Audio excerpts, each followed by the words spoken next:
Hey everybody, welcome back to the channel. So we're kicking off a new series here on drawing and painting in Photoshop. Photoshop is the premier program for drawing and painting in the computer, in the digital world, and it has been for decades. I've been using it for a long time, over 25 years was when I first started using Photoshop, so a long time ago, and I love it. It's a great program. I used to work in animation, so I could draw a little bit, and when I did it, it was drawing by hand, but everything's just taken off into the digital world, right? And if you are a professional animator, concept artist, and all that, you are drawing in the computer. I don't know the percentage-ish, but definitely over 75% of those artists and professional artists use Photoshop. There are other drawing painting programs out there, but it has been the #1 program for a long time. It's the king, all right? So let's get going, let's get started. We're gonna start from ground zero and get you on your way to drawing and painting comfortably in Photoshop. One thing you might want, if you've got it, and this does kind of assume you have a tablet of some sort, right? So drawing and painting in the computer, I would say you can't do it with a mouse. So there's Cintiq tablets, right? Or there's other brands out there too, but Wacom's obviously the biggest brand, and you got the screens and all that. That's fantastic, that's great. If you got that, let's roll with it. But your other option is just a regular tablet, okay, with no screen. Those are fine as well. You get a little more of the hand-eye coordination experience with a Cintiq, but it's not perfect. So it's never perfect. It's never exactly like drawing with a pencil and paper, but it's close enough to be good with a Cintiq tablet. Now a tablet without the screen, I would say, is just a step under, maybe a couple steps under a Cintiq. Not night and day difference. I would actually say drawing on a screen on a Cintiq tablet is more like drawing. I'd say it's more like drawing on a regular tablet without a screen than it is like drawing with pencil and paper. So if you've got a tablet without a screen, what I'm trying to say is that's fine, and you can get very far with it, and you can do really well with it. It may be a little more time consuming just getting that perfect stroke right, because you kind of have to erase or draw it, Control Z, get rid of it, draw it again until you finally get it. It takes a little longer, but you still have the same problem on a regular Cintiq tablet as well. On a Cintiq tablet as well. It's just there's just that separation with the digital world in your finger and your eye. So get your tablets out. Hopefully you got one. You can get them pretty cheap now. You can find them cheap is a relative term, but they're accessible for sure, where Cintiqs aren't always accessible for everybody. So hopefully you've got one. Hopefully you're up for the journey and excited about it like I am, and let's get drawing. Okay, so here we are. So assuming you have Photoshop, I'll start from a pretty quick intro here, but you got your opening screen here. Let's go ahead and make a new document. So we're gonna hit create new, and too many options. Oh my gosh, so many. But all I really do usually is go to print, and then I usually either choose tabloid or letter. Obviously you can make whatever size you want. If you had a specific size in mind for whatever reason, your screen size, or you knew you were gonna print it at another size, or it was gonna be for some other format on a website. Okay, yeah, there's also options. I usually just default to one of these. I'm gonna go ahead and just hit a letter, and then I always go landscape if I can. Everything else you can leave. A resolution 300 is great, should be more than enough, unless you knew you were making something absolutely massive. But just this will not be anything you'll need to make beyond 300 for sure. And 8.5 is our standard paper size. So let's hit create. And here we go. I kind of set mine to some sort of default, some essentials default. And let me just give you my setup for how I think at least a good place to start drawing in. But let's go over everything. So on our top, we've got our menu up here. Okay, that's our menu, and lots of different things here. Image, edit, blah, blah, blah, all sorts of things, okay? Below that, we've got our options, okay? So I call this the option bar, or I call it the tool option bar. I think Adobe calls it the just regular old option, but anyways, you'll hear me probably say tool options, because it's the options for our tools, and our tools are over here. And you can see that the tool options change depending on what tool I click on, all right? And that brings us to our toolbar, which is right there. So if I say go to the toolbar or whatever, this is what I'm referring to. It's got lots of tools on it, and it's got our palette down at the bottom there as well. Okay, which brings us to, well, actually not quite yet, but we've got our file. So whatever file we have open right here, I can move it, I can take it out, I can put it back just by bringing it until you see those blue lines, and it's going to jump right back into the screen. You can have multiple files open and have them all open at once, and that's that. Okay, over here, we've got windows. So the windows are, well, everything's customizable, and you can take things away, put them back, but you generally always want your options, you always want your tools, and you always want some windows, okay? Maybe not always, you might want to put them away to see everything cleanly, but we've got a lot of them open that we don't need. So let's go ahead and take this apart here. So I'm going to go ahead and pull out the color one. We're going to keep that one. Swatches, we'll kind of keep for now. I'm not super crazy about the new design here for swatches. It just spread everything out a lot. So we're going to probably more use this color window. Patterns, don't need it at all. So I'm just going to take it out and then hit X. Gradient, X. Properties, don't need it now. Close it. Libraries, do not need it right now. And my adjustment layers, do not need them right now. Now some of these are useful, but we just don't need them for our basic drawing, and I don't normally have them out unless I need them. So layers, 100% need layers out. Love layers, got to keep them out. Paths, nah. Channels, nah, don't need channels. Okay, which closed almost everything. I got one little thing left over here, my history window. I'm going to pull that out there. I think that just about ends it. I do like to keep my history, okay? So next thing I'm going to do is arrange my windows the way I want them. So the first thing I'm going to put up here is color. I'm going to put that up there, okay? And we're going to adjust some things about this later, but I'm going to put swatches behind it. I'm just used to having swatches out. I usually keep it out the whole time, but since the new layout, I'm just going to try and rely pretty much on color. So I'm just going to have it there in case I want to get to it. There's color. I'm going to put layers below that, and I'm going to let it go blue till I see a little blue line right there so it attaches. And then my layers I usually keep open quite a bit because we're going to be adding a bunch of layers to our image. And then history. History I also like to keep open, but I like to keep it out. I don't need it open all the time. I'm just going to go ahead and slip it right behind layers so I can put multiple tabs together, kind of like I did with swatches.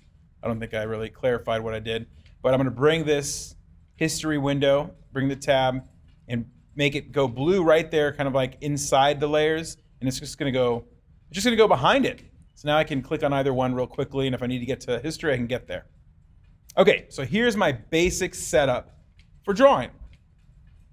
Okay, now let's fine tune it just a little bit. I'm going to drag that a little larger, just my color window there. And I want some other things here. Now let's go ahead and look. Now there's a little not triple, it's actually four, I think it's four little line button. I don't know the name of this button. I don't know if Adobe has, I'm sure they have a name for it. I don't know what it is, but it's really helpful and it's in a lot of our windows, okay? We're gonna call it the quad button because there's 4 lines. I don't know what else to call it, but we'll call it the quad button, okay? So I'm gonna hit the quad button here, and right now it's on hue cube. So I can change that to a brightness cube, color wheel, which I think is what I'm gonna stick with here. But there's a gray slider, and then all sorts of different ways to approach color. RGB, and then you got this kind of big rainbow kind of thing down there. HSB sliders, which it was on before, which is what I like. So I'm actually going to do that. I'm going to keep it on HSB sliders. Let's go ahead and hit HSB sliders. Again, you can get that at this little quad button over there. And then this is pretty good. I mean, I do like this, and I might stick with it. I don't know. I can pick any color. I can make it darker down here. I can make it lighter. Can also adjust things with the HSB sliders. And saturate, again, that's for hue, saturation, and brightness. And I can saturate my color. I can desaturate it by dragging it down. I can make my color darker by taking the brightness down, make it lighter by adding that, and taking away saturation. will also bring it more towards white. If you're at the top brightness, right? If I'm at more of like a mid-level, it's going to bring it more towards gray. And if I have it down at black, well, it's just going to go black. It'll just go darker. But yeah, usually I'm keeping this somewhere in this zone. But anyways, hue saturation, great way to adjust colors. And let's try the color wheel. I think I'm going to stick with that for now. Let's see. Color wheel. Okay, so this will also allow us to adjust the, if we have the pure hue, right, that's a pure color over here in this corner, and then I can desaturate it, I can make it brighter, I can make it darker, I can, so as it goes lighter, it'll also desaturate. As it goes darker, it'll also desaturate. But if I want to go straight gray, or adding gray to it, or desaturating it basically, making it more towards gray, I would just take it kind of straight across there. And again, I can get to any color just by clicking around this little color wheel here. Okay, so I think this will give us plenty to get started and give us many color options. So here we go. We've got our windows set. We've got our toolbar. We got a sheet of paper here. And let's go ahead and, again, we're learning how to draw. So let's go ahead and get a brush, okay? So you got this whole toolbar there. We're going to go through several of these throughout this series of tutorials. But right now we just need the brush, which is right there. Looks like a brush. Do not be fooled by the history brush, which is right here. Not what we're talking about. We're talking about the regular old brush tool. And you can see here on that screen, it shows you B for the shortcut. So if I was not on the brush, like I'm on the move tool up there, I can hit B on the keyboard. Definitely want to have your hand on your keyboard so you can hit those shortcuts, okay? So I got my brush tool. I got a weird color chosen because I just did things randomly. And I'm going to go ahead and pick a blue color, like a light blue, maybe a little desaturated, like that. And I'm going to sketch with that. So we got a brush, but I wouldn't start sketching quite yet, okay? First thing I want to do is I want to make a new layer. So right now, we're on the background layer. The thing that makes Photoshop so cool is that you can add multiple layers on top of each other, okay? So just going to leave the background layer alone. It's all white. And I'm going to add a new layer by hitting this little quad button, right? Our newly named quad button over here on the layers window. And I'm going to go to new layer, the top one. You can also see there's a shortcut to make a layer, but I'm just used to going there and hitting new layer right there. Then it asks me what I want to name it. I'm going to just name it layer 1 for now. I don't need to worry about anything else. I'm going to hit OK. And now you can see I've got 2 layers. So now go ahead and watch here. I've got my background layer. Now watch if I go here, go to my brush, set my opacity at 100, and let me go to like what would be like maybe a default. I don't know what the default brush is. It's been a long time since I've been there. I've been working on this computer for a little while.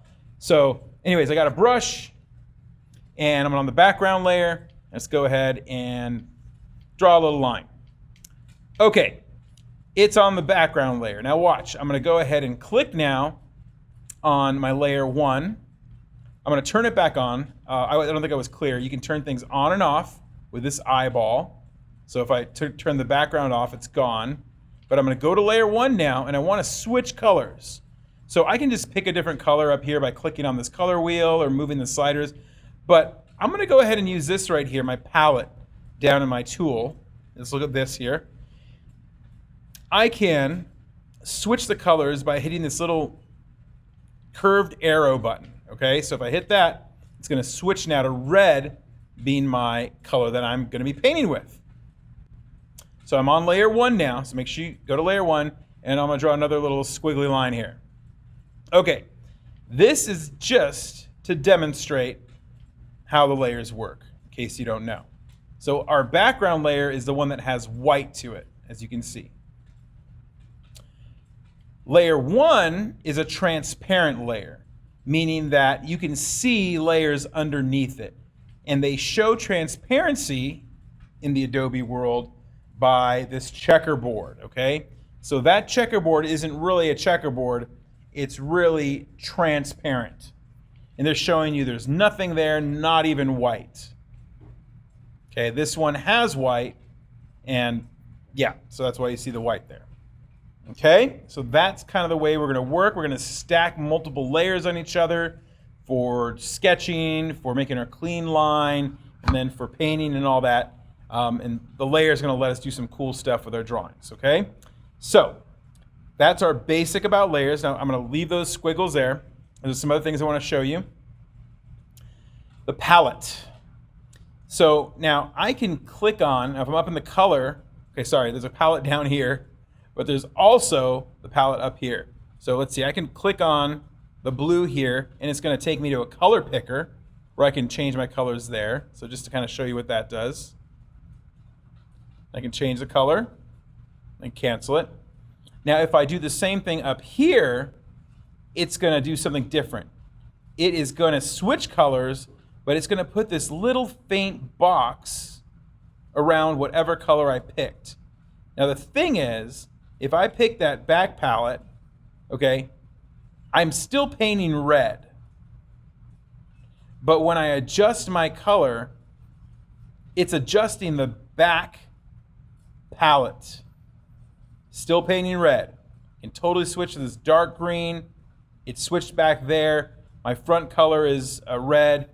And this trips people up a lot of times and just not aware that I actually have to keep that little faint box around my top palette so that that is the one being changed. So I got some really ugly fluorescent green. Let's get a more beautiful deep green. I don't know. Anyways, so now it's adjusting the top one. And oh, that's an ugly yellow. Let's not do yellow. Let's go back. Let's go to pink. All right.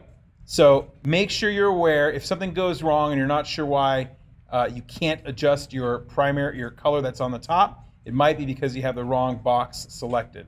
So I usually want to keep it on the top box. Now I do switch back and forth here. Whoops, didn't mean to hit that. Switch back and forth with this little button here, but the shortcut to this button is X. So if I hit X on my keyboard, I can change quickly that way. So a lot of times I like to work between a couple colors and use X to get back and forth. And actually that's one good thing that is in our swatches, which I might want to go back to. I do like that it loads multiple colors in here. So it saves colors as you use them in this row. So maybe I want to go back a couple colors to what I had. That's kind of a good way to do it. Okay, so we got some squiggly lines. We've got kind of the basics about colors. Our brush, we haven't talked about the brush yet. Okay, so the brush. Now our brush, well, these tools in general, a lot of the ones with these tiny little arrows in the bottom right corner have multiple tools within tools. So if I click and hold down, I can see that I got a brush, but I also, not only a brush, but I have a pencil, I have a color replacement tool, mixer. Don't worry about these. The main thing we're going to be using is a brush. Maybe we'll use a pencil as well, and I wouldn't worry about these for now, okay? So, but just know that that can be switched up here in case maybe it is the pencil and you need to switch it back to the brush. That's where you do it. The brush now, if you go to the options, we can pretty much ignore this home button here. We don't need that. Go back to my work. This next one, these tool presets, we don't need that now at all. Let's just close that. We don't need that one. And the one that we do need and use a lot is this next one here. So the third kind of one over. And that is where we choose our brushes from, different kinds of brushes. So you have different folders here with different kinds of brushes. You have the presets up here for the size and the hardness of the brush. Then you got some quick little thumbnails you can pick too, but you can see that it's really just picking brushes from here. And what I've got here is I've got my brushes right there that I have there. And this is just a collection I've got from brushes that I've run across that I like. A lot of them are from a friend of mine who had some awesome brushes and was nice enough to share them with me. And yeah, so just things I like, things that he collected that is good. He's a really good artist. And yeah, so this is my collection. You'll probably see me using this sometimes, but I'm going to try to generally maybe as we're doing this, stick with these brushes, since that's what I know we all have, these general brushes. Okay, so let's just see kind of what they do. So soft round, let's go over here.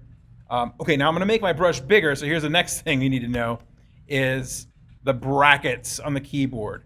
The brackets are the best way to quickly make your brush larger. Why am I not? Oh, I'm on a, look at it, I jumped to a different tool somehow. Let's go back. So the brackets will allow my brush to get bigger really quickly. Now I can also go up here and change the size here, but I can't see the cursor, so to me it's not as helpful. I'd rather just do it quickly here and see how large I'm making it. Okay, so that's that first brush. We'll talk about opacity in a second. Let's go, whoops, let's go here. Let's go to the next one, hard round, and that's gonna make that solid kind of thing here. Solid shape. Soft round pressure, that's gonna give me thick to thin, all right, with a little bit of softness on the edge. Hard round pressure, it's gonna thick to thin, but let me switch colors so I can see it over this stuff. But with a solid kind of edge, okay? Soft round pressure is great for adding nice shading, right? And it's pressure sensitive, meaning if I press lightly, it'll go light. On a pen, that is. If you're using a mouse, you're out of luck. You're just doing a soft line or a soft stroke. Or I can press harder, or I can let off. So I can go hard and let it fade off, which is great. Hard round pressure, this is also a brush that I like. Right there it is. And it's not giving a soft edge, so you're getting streaks, which sometimes can be used for some cool effect or texture kind of thing as you build up. If you don't want to paint with straight gradients, a lot of times the different colors in the streaks look kind of cool. Soft round pressure, let's see this one. All right. Another soft one that I can make. Can I make it thin and thick? I think I can. Let's see. Look at it again. Yeah, thin and thick with the softness and the pressure gives it the thin and thick kind of thing and the more solid color. So it's got like a lot of things mixed together. That's pretty cool. Lastly, hard round pressure. Let's get a whole different color here. I'm just going to go to black. And so here's another thing in the palette. There's this little teeny black and white box right there. You can hit that and you'll go straight to black and white. All right, there's that. All right, I got some modern art going here. Some really bad modern art. I don't know, which is saying a lot for my thoughts about modern art because I think a lot of it's not the greatest, like the really, kind of abstract stuff, but not my cup of tea. But this even ranks lowest on all that totem pole as well. Okay, so enough about that. So there's our general brushes. Okay. Another thing we've got control of up here is the opacity. So we can take our brush and instead of being let me go to a solid one here real quick. Let's go to the hard round. So let's put the hard round back at 100. And let me make a little stroke here. So 100, I got a solid stroke. Now if I lower it, I'm gonna lower it with a shortcut that you also need to be aware of, and that's the number keys. I'll hit 9. It's going to be a little less of a solid stroke. And 8, and 7, and 6, and I'm getting a 60%, 50%. I'm going to run out of room. 40, 30, 10, and let's do 1 on the bottom. There we go. So the opacity will make your stroke more transparent, right? Less opaque as you lower those numbers. Now you can lower them right here as well. But for me, I don't really need the nuances most of the time, almost 100% of the time.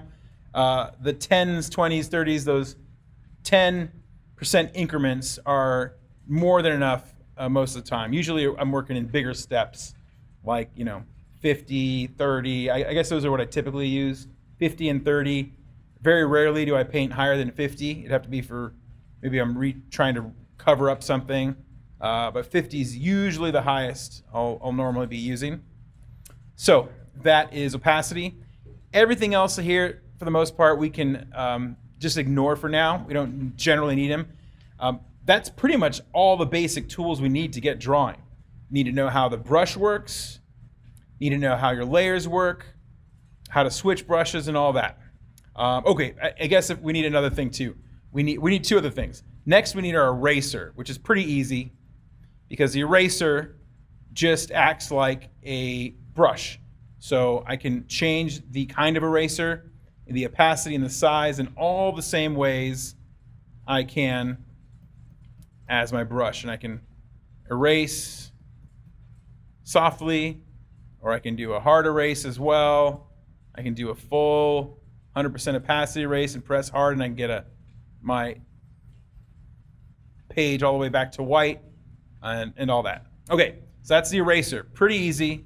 A lot of times I'll usually try and erase in the same style that I'm drawing in, so it kind of matches and it doesn't look so stark unless I'm really trying to erase something and get it out of there. And the last thing I think we need to know before we get started is how to navigate.